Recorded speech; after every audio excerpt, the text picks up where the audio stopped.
Magandang araw mga kalogans. Welcome back to my channel, Mexilo. Welcome, pag-usapan natin na silog na Mexilog lang yan. Kalogans, magandang araw po sa inyo. Ngayon pag-uusapan natin kung paano mag-aral with the use of symbols, kung paano natin usually matatandaan, especially with this topic. For now, we have amino acid derivatives. So usually sa biochemistry noon, palagi kong madaling makalimutan yung mga concepts, especially pag marami ng mga concepts na pinag-aaralan. So eto, example natin, yung kung paano pag-aralan itong mga amino acid derivatives as one of the topics that we have in biochemistry. So for example, now in this picture, we have many concepts here. Concepts about, for example, arginine. We have concepts about histidine. Then we have also concept about glutamate here. Then we have also concept about glycine. Then we have concepts about carnitine and your methionine. Then we have concepts about your catecholamines from the phenylalanine. Then we have also concepts here about our tryptophan. So basically in this picture, madali lang siyang i-store sa ating utak. At madali lang siyang ma-retrieve, especially pag umabot na ng isang taon. Pag walang ganito, usually nakakalimutan ng madalian. So ito yung usually na pamamaraan ko para madali siyang ma-retrieve during times of studies, para hindi na masyadong nagbabasa ng aklat ulit para sa review. So for example, there in number 1 symbol, that is an orangutan, right? Orangutan would symbolize arginine. So remember, and every particular symbol, pabalik-balik lang yan always with the incoming na mga tutorials or incoming na mga pictures na ibibigay ko. So for orangutan, that would always be orangutan in the next video. So sandwich, that would be a sandwich again for another video. Then grasshopper, another grasshopper for the next video. So orangutan would remind us about arginine. And remember, your arginine is the one that would be made into nitric oxide, urea, or your creatinine. One is for orangutan, arginine. Then for number 2 there, look at that as base there, know your creatures. So remember, that would remind us about urea. And etong number 3, NO, para matatandaan natin na isa din sa mga magiging kung ano si arginine ay ang nitric oxide. NO, nitric oxide, your urea.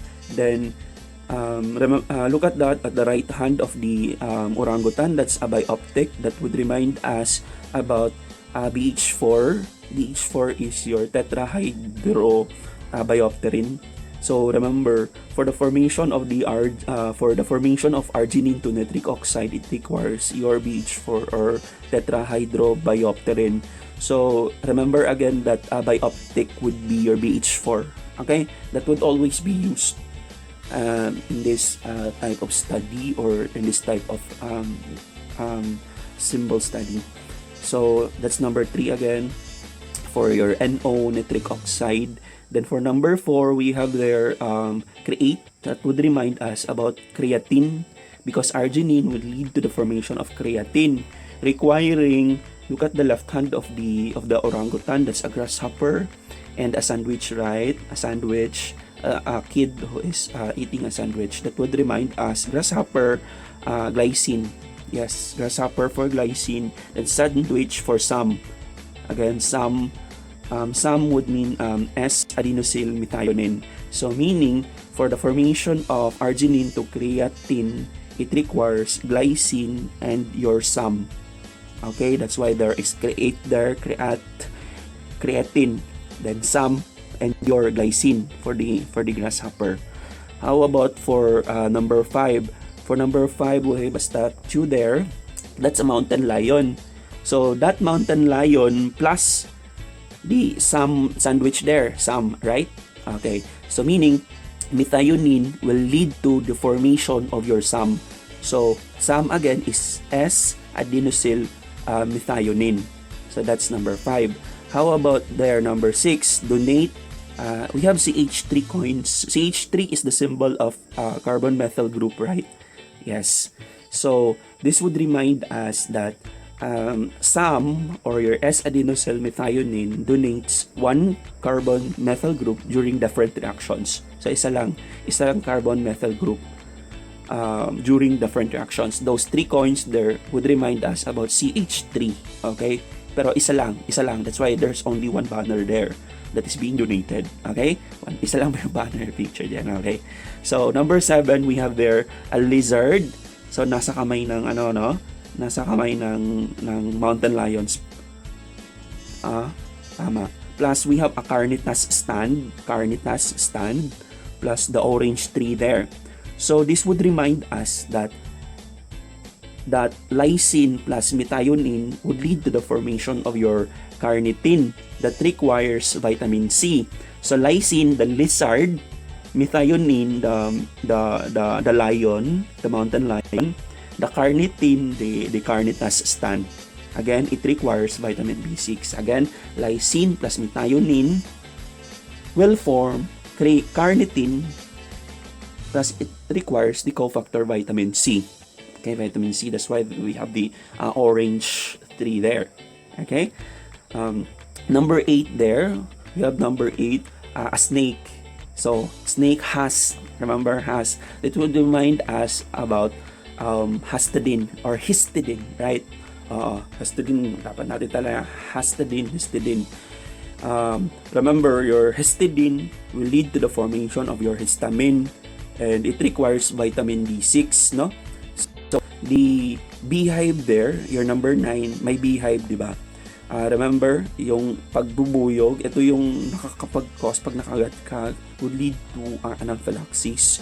So, this would remind us about histamine. Diba? Magbigay tayo ng antihistamine para sa mga allergies. So, again, the symbol for histamine is the beehive.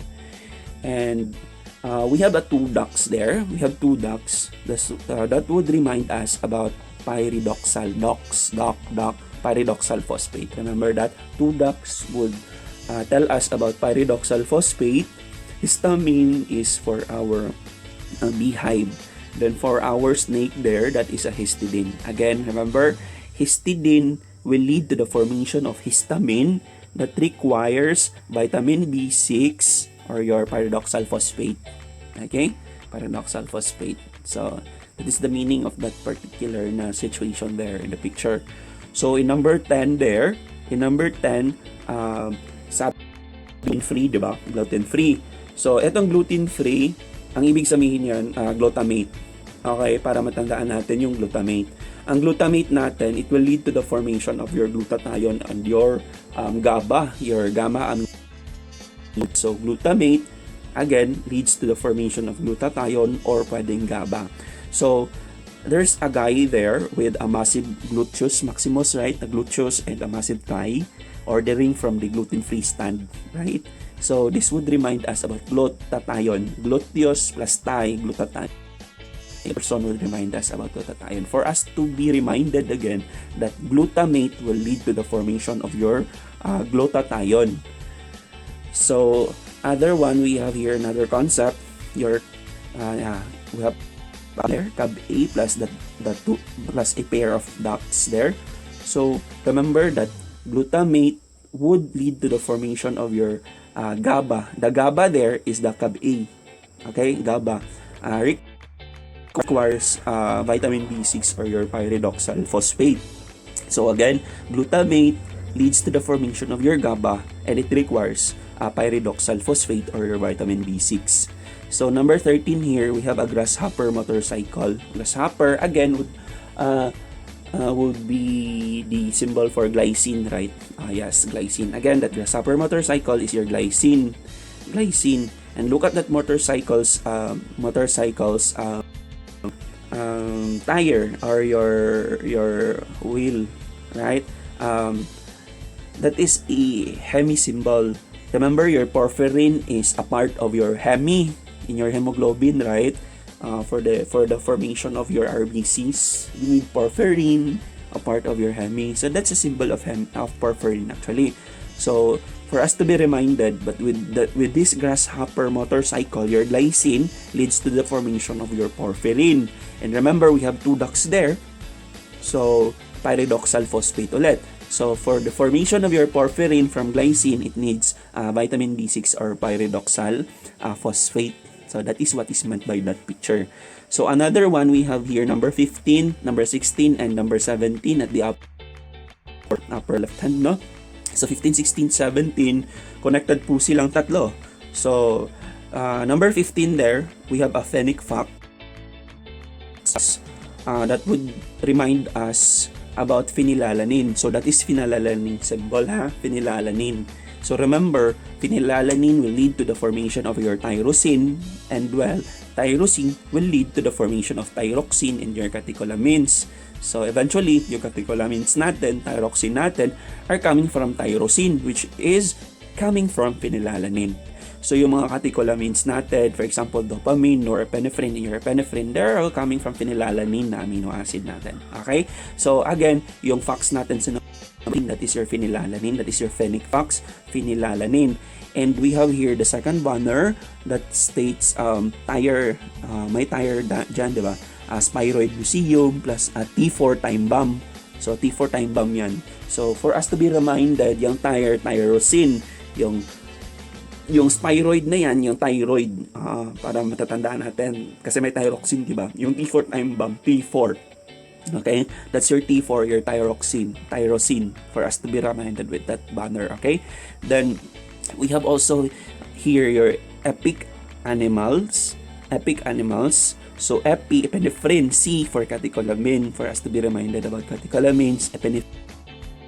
Other than that, we have also norepinephrine and your dopamine. So that would be our reminder for that. Okay, so from phenylalanine again, we have a fax there. Then we have tyrosine, thyroxine, and we have catecholamines, epinephrine, norepinephrine, dopamine, norepinephrine. With that, 3 banners there. Okay, so again, phenylalanine leads to the formation of tyrosine, in which tyrosine will lead to the formation of thyroxine, T4, and your catecholamines, dopamine, norepinephrine, and your epinephrine. So we have here number 18, Turkey dog stand. So that would remind us about tryptophan. That's tryptophan, okay? Tryptophan. Remember that tryptophan leads to the formation of your niacin or your vitamin B3, your serotonin or your melatonin. So basically in this picture here, yung concept natin kung paano binuo itong serotonin tsaka melatonin tsaka vitamin B3 niacin natin from tryptophan. Ito yung magpapaalala sa atin.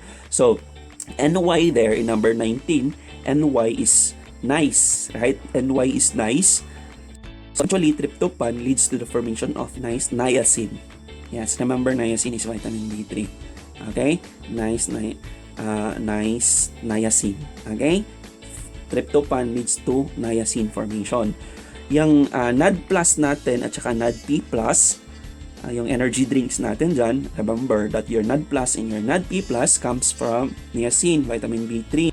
It's called as your niacin, kaya mga kailanganin nating mga pantulong sa example sa tricyclic acid cycle natin, diba? So again, NAD plus your NAD P plus comes from vitamin B3 or your niacin. So we have here number 21. We have a pair of ducks here fighting over a rye bread. That's a bread actually, yung nalaglag, that's a rye bread. So that would remind us, remember yung pyridoxal phosphate, yung 2 ducks. Pyridoxal phosphate, yung riboflavin yan. Riboflavin, yung vitamin B2 natin. So that would remind us again about riboflavin. So remember, tryptophan leads to the formation of your niacin or vitamin B3, and it requires vitamin B2 or riboflavin and your vitamin B6 pyridoxal phosphate for the formation again of your niacin vitamin B3. Okay? So, that's for number 21. How about number 22? We have a mug there, right? A face mug. That is a face mug. So, remember your happy hormone, your serotonin. Your serotonin is your happy hormone, right? That's why this would symbolize the serotonin. So, plus, we have a bioptic glasses worn by the kid there. So, plus we have that person looking at the pair of ducks. So, that would remind us, remember your bioptics is your BH4, your tetrahydrobiopterin, right? So, meaning, so, for tryptophan, it requires BH4 or your tetrahydrobiopterin and vitamin B6, okay, pyridoxal phosphate for the formation again of our serotonin. We have also number 23 here. Number 23 would remind us about there. That's a melatonin bottle, right? A melatonin bottle. This would remind us about tryptophan would lead to the conversion of serotonin, and serotonin would become melatonin. Again, melatonin is coming from serotonin, which is coming from tryptophan. Okay? That is the meaning for that particular picture there. So, that is everything about this picture. So again, this is the amino animals, the amino acid derivative picture. So eventually these comics would lead us to again to store this particular information na pwede nating magagamit for a long-term basis or even in your examinations para mas madali na siyang matatandaan, diba? So for now, that would be all. Maraming salamat sa pagsubaybay sa ating mga videos.